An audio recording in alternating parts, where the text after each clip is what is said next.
नमस्कार, बहुत बहुत स्वागत है आपका। आप देख रहे हैं न्यूज़ 18 का डिजिटल प्लेटफॉर्म। मैं हूं आपके साथ ऋतु ज्ञानवानी। अमेरिका ने ईरान के खिलाफ हमले अब तेज कर दिए हैं। उसने ईरान के कई ठिकानों को निशाना बनाया और एक जहाज पर गोलीबारी की। अमेरिका ने आरोप लगाया था कि जहाज ईरान पर लगी नौसैनिक नाकेबंदी को तोड़ने की कोशिश कर रहा था। ईरान ने जवाब में क्षेत्र में अमेरिका के सहयोगियों पर मिसाइलें और ड्रोन दागे हैं। चेतावनी दी है कि उसके हमले और ज्यादा बढ़ सकते हैं। पिछले महीने हुआ अस्थायी संघर्ष विराम टूट गया है और होर्मुज स्ट्रेट पर नियंत्रण के लिए अमेरिका और ईरान के बीच कई दिनों से लगातार हमले हो रहे हैं। ईरानी अधिकारियों का कहना है कि अमेरिकी हमलों में 35 से ज्यादा लोग मारे जा चुके हैं और 300 से ज्यादा घायल हैं। ईरान की राजधानी तेहरान के आसपास हमले हुए हैं। हिंसा के इस ताज़ा दौर में पहली बार हमले ईरान की राजधानी तेहरान के आसपास के इलाकों तक भी पहुंच गए हैं, जिससे पता चलता है कि अमेरिका अब ज़्यादा ठिकानों को निशाना बना रहा है। जब अमेरिका और इजराइल ने 28 फरवरी को ईरान के खिलाफ युद्ध शुरू किया तो तेहरान ने जहाज़ों की आवाजाही के लिए होर्मुज को पूरी तरह से बंद कर दिया और इस कदम से तेल की कीमतें तेजी से बढ़ गईं और ईरान को बातचीत में एक बड़ी बढ़त भी मिली।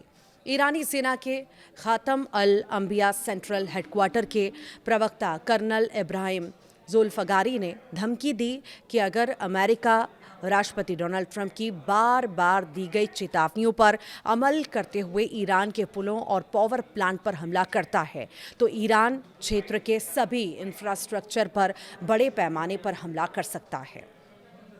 होर्मुज स्ट्रेट में आखिर दखल नहीं देने देंगे, ये बात कही जा रही है। उन्होंने कहा है कि हम किसी भी हाल में और किसी भी तरह से अमेरिका को, जो एक विदेशी और क्षेत्र के बाहर का देश है, होर्मुज स्ट्रेट में दखल नहीं देने देंगे। ये ईरान की ऐसी रेड लाइन है जिससे कोई पार नहीं कर सकता। नाकेबंदी फिर से लागू होने के साथ ही अमेरिका और ईरान दोनों ने हमले किए। ईरान के सरकारी मीडिया ने कहा है कि गुरुवार को अमेरिकी हमलों ने तेहरान और सेमनन प्रांत के आसपास के इलाकों को निशाना बनाया, जहां पर ईरान का बैलिस्टिक मिसाइल और प्रोडक्शन और स्पेस प्रोग्राम चलता है। इसमें हमदान, होर्मुजगन और खुजस्तान और लोरिस्तान, मरकाजी और सिस्तान बलूचिस्तान प्रांतों के साथ साथ होर्मुज स्ट्रेट के पास ईरान के केशम द्वीप पर भी हमलों की खबर दी गई है। ईरान के डिफेंस और मिसाइल साइट्स को निशाना बनाया गया है। अमेरिकी सेंट्रल कमांड ने कहा कि ग्रेटर टुनब द्वीप पर हुए हमलों में ईरान के डिफेंस और मिसाइल साइट्स को निशाना बनाया गया। ग्रेटर टुनब द्वीप उन 3 छोटे पथरीले द्वीपों में से एक है जो फारस की खाड़ी और होर्मुज स्ट्रेट के मिलन स्थल पर स्थित है।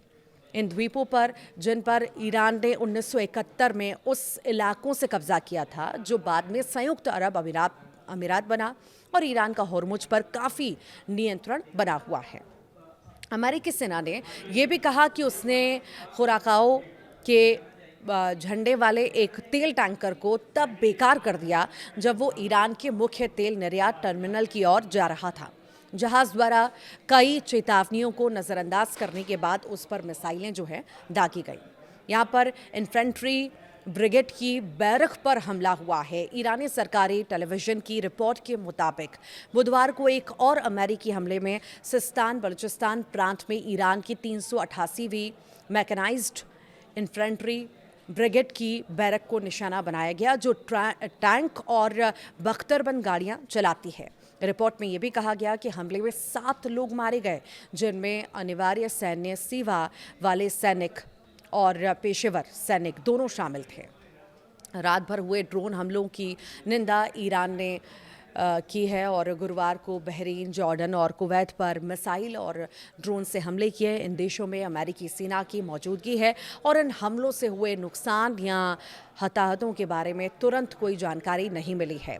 इराक के प्रधानमंत्री अली अल जैदी ने इराक के अर्ध स्वायत्त उत्तरी कुर्द इलाके में रात भर हुए ड्रोन हमले की निंदा भी की है। अधिकारियों के मुताबिक इस ड्रोन को जो है रोक दिया गया था। ये हमला तब हुआ जब वे अमेरिका की यात्रा पर थे। अपनी यात्रा के दौरान उन्होंने कहा था कि इराक ईरान समर्थित समूहों सहित उन सभी गैर सरकारी सशस्त्र समूहों को निहत्था करने के लिए काम करेगा। सरकारी समाचार एजेंसी INN की रिपोर्ट के मुताबिक जो है गुरुवार दोपहर दक्षिणी इराक में बसरा के तट के पास फारस की खाड़ी में एक ड्रोन ने टैंकर को निशाना बनाया है। इसमें किसी के हताहत होने की खबर नहीं है। शांति समझौता अभी संभव नहीं है, ट्रंप ये कह रहे हैं। लड़ाई का ताज़ा दौर होर्मुज स्ट्रेट पर केंद्रित है क्योंकि ईरान इस महत्वपूर्ण जलमार्ग से गुजरने वाले अमेरिकी नियंत्रण वाले रास्तों पर जहाज़ों को निशाना बना रहा है।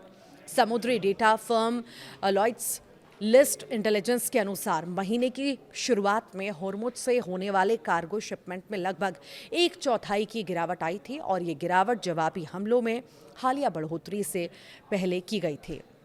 लॉयड्स ने गुरुवार को कहा है कि जोखिमों को देखते हुए कुछ तेल शिपर्स अपने लोकेशन डिवाइस बंद करके होर्मुज से गुजर रहे हैं, लेकिन कई लोग वहीं रुक गए हैं। इस क्षेत्र की ऊर्जा का एक बढ़ता हुआ हिस्सा पाइपलाइनों के जरिए भेजा जा रहा है, लेकिन ये स्ट्रेट के जरिए होने वाली शिपिंग में आई कमी की भरपाई करने के लिए काफ़ी नहीं है। होर्मुज को फिर से खोलने की धमकी दी गई है। अमेरिका ने बलपूर्वक होर्मुज को फिर से खोलने की धमकी दी है, लेकिन एक्सपर्ट्स का ये कहना है कि इसके लिए बहुत बड़े नौसैनिक बेड़े की ज़रूरत होगी और शायद हज़ारों की संख्या में ज़मीनी सैनिकों की भी। गुरुवार को इंटरनेशनल स्टैंडर्ड माने जाने वाले ब्रेंट क्रूड ऑयल की कीमत $85 प्रति बैरल से ऊपर रही। ये कीमत युद्ध से पहले की तुलना में 15% से ज़्यादा है, लेकिन संघर्ष के चरम पर पहुंची लगभग $120 की कीमत से अभी भी काफ़ी कम है। ईरानी बंदरगाहों पर फिर से नौसैनिक नाकेबंदी लागू हुई है। देखिए, बढ़ती कीमतें ट्रंप और उनकी रिपब्लिकन पार्टी के लिए एक खास चुनौती है, जो नवंबर में होने वाले चुनावों में कांग्रेस पर अपना नियंत्रण बनाए रखने की उम्मीद कर रहे हैं। अमेरिका ने बुधवार को ईरानी बंदरगाहों पर फिर से नौसैनिक नाकेबंदी लागू कर दी और ट्रंप ने बुधवार को पेंसिल्वेनिया में US आर्मी वॉर कॉलेज में कहा है कि उन्हें हमारी कार्रवाई पसंद नहीं है और वे समझौता करना चाहते हैं। हम देखेंगे कि हम उनके साथ समझौता करते हैं या बस इसे ख़त्म कर देते हैं। तो अमेरिका तेहरान को बातचीत की मेज़ पर लाने की कोशिशें लगातार जारी हैं। इस तरफ पाकिस्तान के विदेश मंत्रालय ने गुरुवार को कहा कि अमेरिका और तेहरान को बातचीत की मेज़ पर लाने की कोशिशें अभी भी जारी हैं, लेकिन माना कि ऐसा करना लगातार मुश्किल होता जा रहा है। ट्रंप ने सोशल मीडिया पर कहा, तेहरान ने 2024 में ईरान से गलत तरीके से हिरासत में रखे गए एक अमेरिकी नागरिक को रिहा करके सद्भावना का संकेत दिया। उन्होंने और जानकारी फिलहाल नहीं दी। मानवाधिकार वकील जेरेड गेंसर ने एक बयान जारी किया है और बयान जारी कर हिरासत में लिए एक व्यक्ति की पहचान अपनी क्लाइंट डेना करारी के रूप में की, जो एक अमेरिकी ईरानी नागरिक है, एक गैर लाभकारी संस्था चलाती हैं और जिन पर जासूसी का आरोप लगाया गया था।